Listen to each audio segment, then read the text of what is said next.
नमस्कार दोस्तों, कैसे हैं आप लोग। आज मैं आपको जो बताने वाला हूँ वो ब्रह्म स्थान के बारे में। दोस्तों, ब्रह्म स्थान जो होता है, मैं ये इसलिए आज का वीडियो बना रहा हूँ। मोस्ट ऑफ द लोगों को ब्रह्म स्थान मालूम होता है, लेकिन प्रॉब्लम ये होता है कि ब्रह्म स्थान कहाँ पर है और यहाँ पे क्या नहीं करना है, और गलतियां करने से बाकी सब भी अगर अच्छा है और यहाँ पर प्रॉब्लम हो गया है तो घर में एनर्जी प्रॉपरली डिस्ट्रीब्यूट नहीं होगी। तो ये कुछ सिंपल चीजें हैं, बस आपको इसका केयर करना है, ये मैं आपको बताने वाला हूँ। दोस्तों, अगर आपने अभी तक मेरा चैनल सब्सक्राइब नहीं किया है तो कृपया इसको सब्सक्राइब कीजिएगा। सबसे पहले देखते हैं घर की मुख्य दिशाएं। नॉर्थ यानी कि उत्तर, साउथ दक्षिण, ईस्ट पूर्व और वेस्ट पश्चिम, ये घर की मुख्य दिशाएं हैं। अभी मुख्य दिशाओं से मैंने यहाँ पर कुछ स्क्वायर निकाले हैं।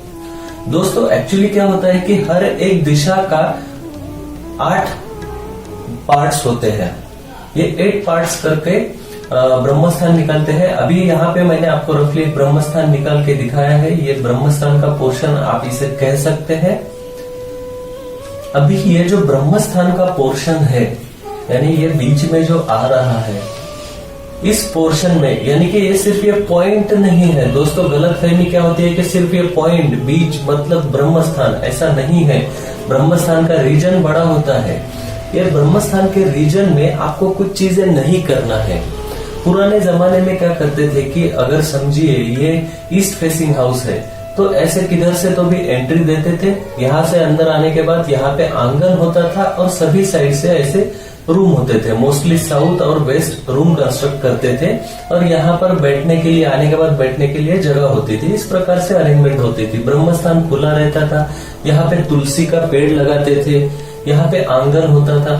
तो इस प्रकार से अरेंजमेंट होती थी पुराने जमाने में, जो कि बहुत सही है और जैसा वास्तुशास्त्र में बताया गया है। तो इस प्रकार से ब्रह्मस्थान खुला होना बहुत जरूरी है। ब्रह्मस्थान अगर खुला नहीं है तो उसके इम्पैक्ट क्या हो सकते हैं दोस्तों, कि जब भी हम घर में आते हैं तो घर में, जैसा कि हम जानते हैं, वास्तु में अलग अलग दिशा में अलग अलग एनर्जी होती है।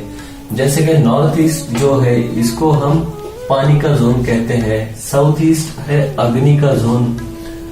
साउथ वेस्ट है पृथ्वी तत्व यहाँ पे होता है। नॉर्थ वेस्ट है वायु तत्व।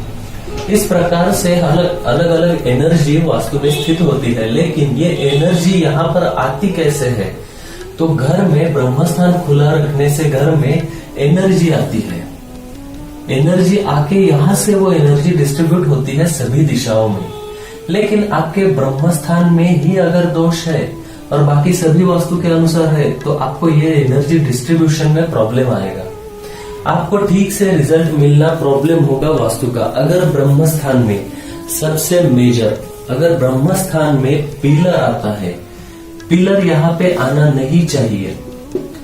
ये पिलर अगर आता है, यानी कि स्तंभ, जिसको हम कंस्ट्रक्शन में पिलर कहते हैं, तो ये पिलर अगर यहाँ पर किधर आता है दोस्तों, तो ये भी प्रॉब्लम कर सकता है ब्रह्मस्थान की एनर्जी डिप्रेस करने में। तो यहाँ पे पिलर या हेवी कोई भी चीज नहीं आनी चाहिए।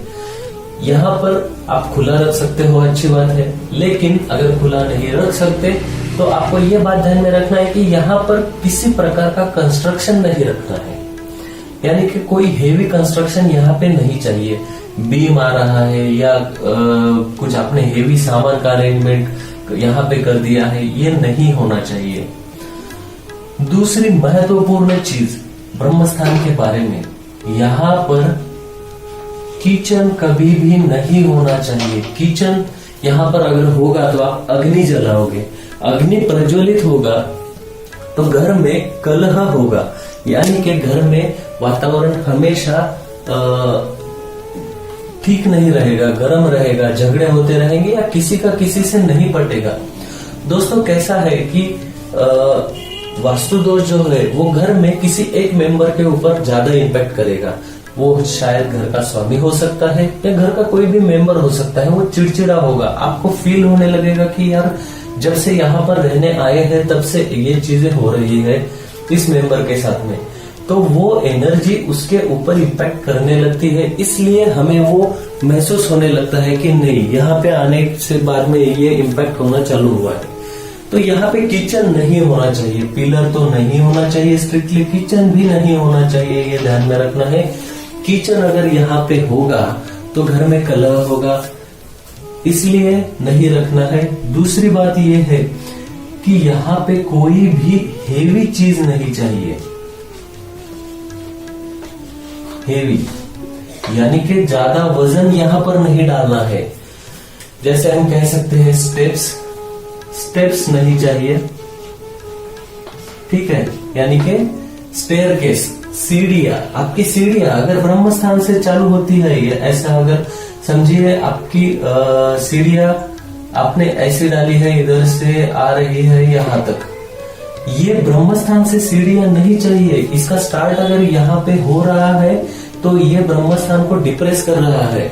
अगर ब्रह्म स्थान में वेट आता है तो हमेशा घर में जो मेंबर है उनके मन के ऊपर कुछ ना कुछ दबाव बना रहेगा, या फिर उनको हमेशा टेंशन महसूस होगा।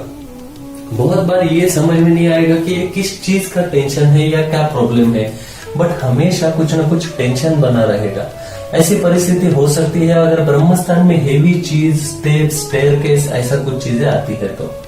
इसलिए यहाँ पर गलती से भी हेवी फर्नीचर, स्टेयरकेस या भी कोई भी हेवी चीज यहाँ पे नहीं रखना है, टेम्पररी भी नहीं रखना है। नहीं तो लोग क्या करते हैं, यार अभी ये रूम जो है कुछ दिनों के लिए मैं इस्तेमाल करने वाला हूं, तो यहाँ का हेवी सामान निकल के इधर खुली जगह है रख देते थोड़े दिन के लिए। ऐसा मत कीजिए, ये हमेशा खुला रखना है, ये आपको ध्यान में रखना है, साफ सुथरा रखना है, यहाँ पर गंदगी नहीं रखना है। यहाँ पर आप तुलसी का पौधा रख सकते हो पॉजिटिव एनर्जी बढ़ाने के लिए। यहाँ पर आपका अगर समझो घर बहुत बड़ा है तो ब्रह्मस्थान में आप पूजा घर भी बना सकते हो, ये भी चलता है। अगर आपका घर बहुत बड़ा है तो यहाँ पे पूजा घर भी बना सकते हैं।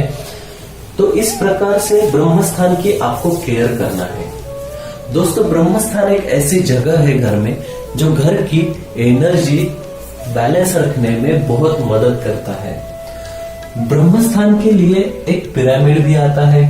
अगर समझिए ब्रह्मस्थान में कुछ दोष है या फिर घर में आपको पॉजिटिव एनर्जी, जो एनर्जी लेवल है वो ठीक नहीं लग रही है या हमेशा कुछ डलनेस रहता है, तो ये एनर्जी बैलेंस करने के लिए कुछ पिरामिड या फिर कुछ रेमेडीज रहते हैं। लेकिन रेमेडीज करने से पहले उसका प्लान देखना बहुत जरूरी होता है। तो दोस्तों, ये कुछ चीजें हैं ब्रह्मस्थान के बारे में, क्या करना है क्या नहीं करना है। इसके अलावा भी और बहुत सारी चीजें हैं, लेकिन ये मुख्य चीजें हैं, तो ये कृपया आप ध्यान में रखिए। अगर आपने अभी तक मेरा चैनल सब्सक्राइब नहीं किया है तो कृपया इसको सब्सक्राइब कीजिएगा। इस वीडियो, इस इंफॉर्मेशन को आपके दोस्तों के साथ में जरूर शेयर कीजिएगा। धन्यवाद।